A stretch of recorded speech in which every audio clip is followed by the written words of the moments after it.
Well, we're coming to the end of our burger project, so I thought we would make some baskets for those burgers to be served in, along with our curly fries and our onion rings. So stay tuned and see how this project all comes together.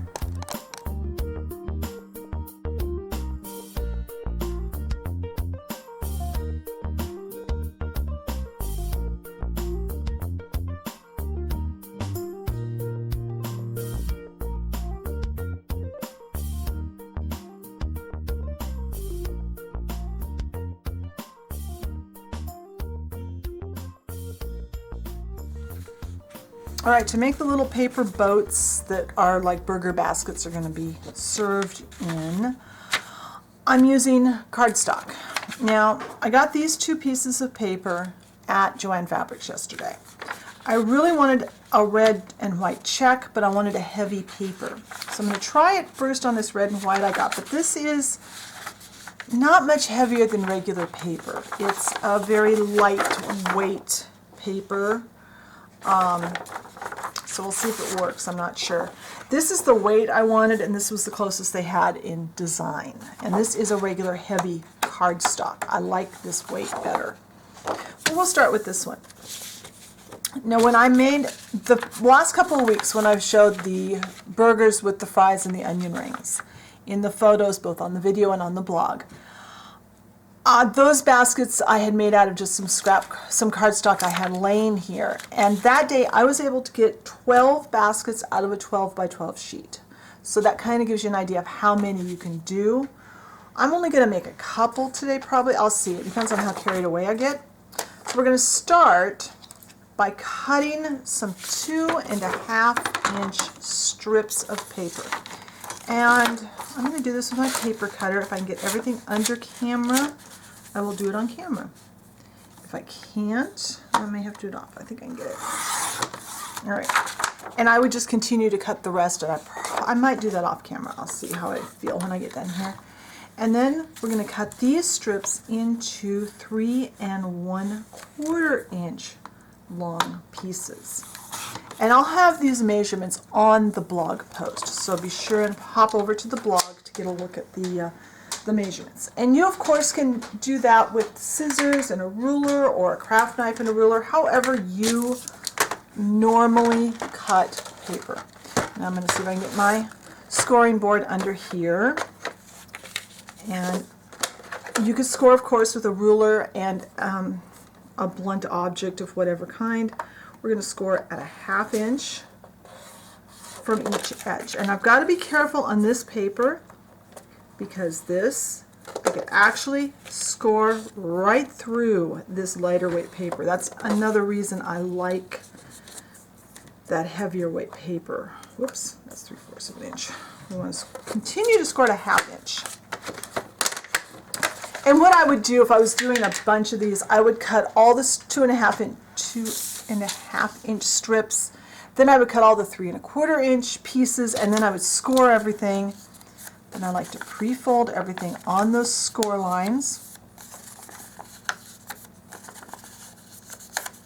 And then we are going to, and sometimes it's easier to see this, if you look where your fold lines are, take a small pair of scissors and from this point cut right to, but not through, where those score lines meet in the corners. We're going to make those cool little diagonal corners on these. And normally, I think I've said before, I like to work right up underneath my face, where when I'm on camera I can't do that. And don't worry about the printing here. That will be covered up.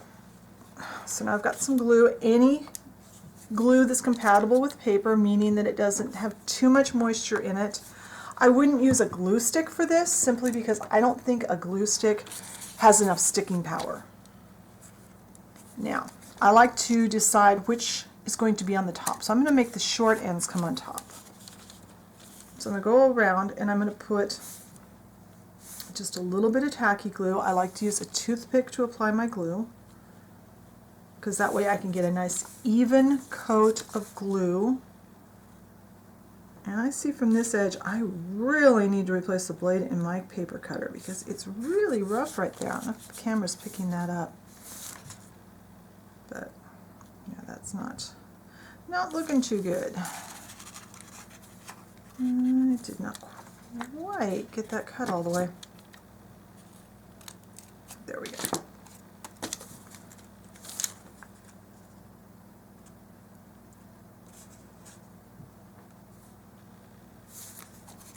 Now, I'm going to, watching my cut line and my fold line, I've got the fold line over here. I'm going to line that cut part up with that fold. This is lined up right to that crease where I scored. And because tacky glue is, just as the name says, tacky, and it will hold pretty well on its own here. Especially if you buy this version of tacky glue, which is the fast grab. I love fast grab tacky. It's thicker and it grabs, like it says, it grabs faster, just like the name says. Now I like to let this dry before I go to the next step. So I think I will go ahead and cut some more pieces off camera, get some more boats up to this step. And when my glue's all dry, I'll be back and we'll do the next step. Alright, so this glue is pretty much dry. Now it's not all the way dry, but it's fairly dry. So we are going to go to our corners. And we're just going to trim off these little spots that stick up. And it's easiest to trim them from where you can see it come up from behind, if that makes sense.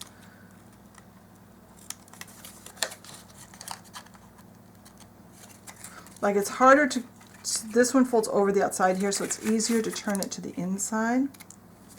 And one thing I don't like about the lightweight paper, besides the fact that it's lighter weight, is it's printed on the back side, which I find annoying. I wish I could have just found the heavier paper like I wanted. And I did end up going back and making all 12 from my piece of paper, so I'm going to trim the little ears off of these. When I get that all done, we'll do the next step. Alright, now you need a work surface that Mod Podge can't harm. So I'm using a tile. I apologize for how messy this one looks, but my clean tiles were all white and I didn't feel like that would make a very good video. So we are going to coat the inside and the outside, obviously separate batch coatings, with matte Mod Podge. I prefer matte for this because it doesn't remain as sticky, and it just looks more correct in this this usage. And I am going to start with the insides. And this is where we will find out if this lighter weight paper is going to work. Because if this all goes flat, then I have wasted all that time. I think I'll be alright. So I'm going to do that.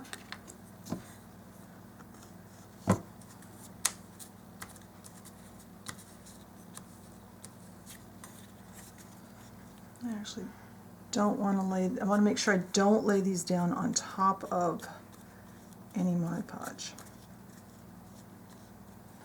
And this will get messy, and we are just going to put a nice coat on the insides, let this dry, and once this coat is dry, I'll come back, we'll take a look and see how they look, and then we'll start coating the outside. So I'm going to finish this up. Alright, these are not all the way dry, but they're dry enough that I can handle them and do the other side. And I just realized I completely forgot to do that one. Well, I'll do that later. So now, very careful, they're still really soft. I'm going to try and kind of put them back in shape. This is where the heavier cardstock would be so much better. But what I'm hoping is that the Mod Podge will strengthen this enough that it will make up for the lightweight of the paper. Without the coat of Mod Podge, they just won't hold up at all. But you can see they're really soft. And even with the heavy cardstock, they are soft at this point. So try to make sure when you get done with it, with putting the Mod Podge on that it's about the right shape. We can tweak it a little once it's dry, but well. So I am going to coat these on this second side, trying to get it all the way done. And when this is done and completely dry, I'll come back and we'll see how they are and we'll go to the next step. Alright, so I've moved everything onto my clay table because that's where I have my stuff for putting this together. So these have all sat and dried for a couple of days and they're much more sturdy now. I do wish that this would have been a plain white instead of the design, but I love the red and white check. So we are going to set these up like the ones that you saw in the photo. In the photos the last couple of weeks. I made these out of just some whatever cardstock I had. So our first step, I used just plain the white tissue paper that you get by the wrapping paper. I think I probably got this at Dollar Tree. I cut a bunch of rectangles. These are the same size as the original cut for these boxes. They are 2.5 by 3.25. And we're just going to put one of those in each of our boxes, of our baskets. And I've got extras here. Then we've got burgers. We're going to wrap our burgers. Now, in order to wrap our burgers, we need a little bit bigger piece of the same tissue. And for this, I cut this 3.5 by 4.5. And these measurements, they'll be in the blog post. So you don't need to remember, just check the blog post. So we're going to fold down just a little cuff on the top. I think that makes it look a little nicer. I need to reach my clear tape, because I'm just going to tape the bottoms. We're going to take a burger. Now I'm not gluing mine together, although I'm going to show you how to do that if you decide to. So let's just put a tomato on the bottom. And a meat patty, and a piece of cheese, and a bun. Okay, we've got that. Whoops, there's my piece I'm looking for. I'm going to wrap this around. I'm going to fold up the bottom, and I'm going to bring it together. And I'm going to tape it. Now you could glue these, and I'm going to talk about that in just a moment. But that's how I did mine. Because I might want to take these apart and use them in a different scene later where I have different stuff on them. Now, for just plain gluing of cured polymer clay, I like 527 multi-use glue by Beacon. This is my tried and true, this is what I always go back to. It works really well, and the best part is it plays really well with polymer clay. Some glues, if you try to use them with polymer clay, will turn your baked clay into mush, and it's really not good. Say you want to have some ketchup, or mayonnaise, or mustard. We're using Scribbles 3D paints. These are, I think these are all shiny kind. Yeah, shiny, and I think, yep, shiny. This one is deep red, this one is bright yellow, and this one's winter white. Be careful, the winter white and the pearl look a lot alike, and pearl just doesn't look good on most foods. So if you wanted to put your condiments into your burger, you could do that. Or say you want to have a little ketchup in the bottom of your basket for your fries, or even over your fries. Let's put some of this in here. Let it dry, or you could even put it over a fry if you wanted to, or over the whole pile of fries. There's other reds too. If you don't like this red, you can look for other reds. These are the same type of paint we used for the hot dogs when I made the hot dogs. But that's all there is to this. It's such a fun project.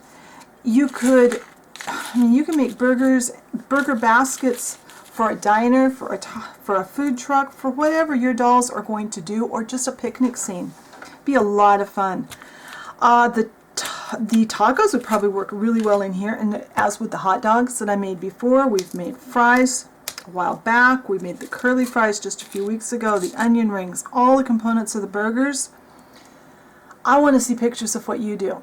So if you make some of this stuff, make sure I see a picture of it. Either post it on my Facebook page, the link to that is always in the video description box, or send it to me via the comments on my blog post.